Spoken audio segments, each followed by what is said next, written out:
first of all, your information security or cybersecurity team they know their business. They've done a really good job at developing a defined set of controls that they expect. Now, we do know that some controls are more important than other controls. So if you think about the lens you would put on it to say which controls in fact would have the greatest impact if there is a risk event, and those controls either weren't there or they're very weak.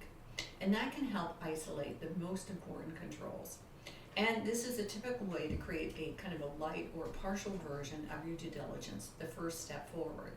So that means that not everybody goes through the same thing. Obviously, if you're having someone run your data center, you don't need the same kind of security assessments as you would need is if you were buying basically some cloud services, right? So it's just different. So that's the first step that I would recommend, is just take that step forward and earn the trust of your cybersecurity team. Now, the second thing that I would suggest is that, if you have a really good relationship segmentation framework that allows you to truly understand the inherent risk, right? The risk that you're exposed to is there were no controls. Think about, your front door has a lock on it.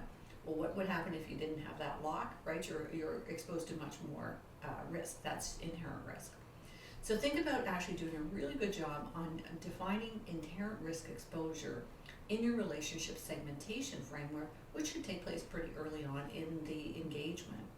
And that way, as you start to mature your practices, you can align the due diligence that's being conducted with the actual risk that you're exposed to. And then you put it in the context of how important is this relationship, or what impact could it have on our organization if things go wrong. So that's really taking the first couple of steps forward in risk adjusting. But you know what, your information security people and cybersecurity people are under a lot of pressure.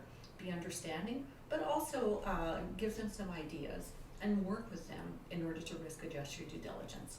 So as I said, I'm Linda Tuck-Chapman.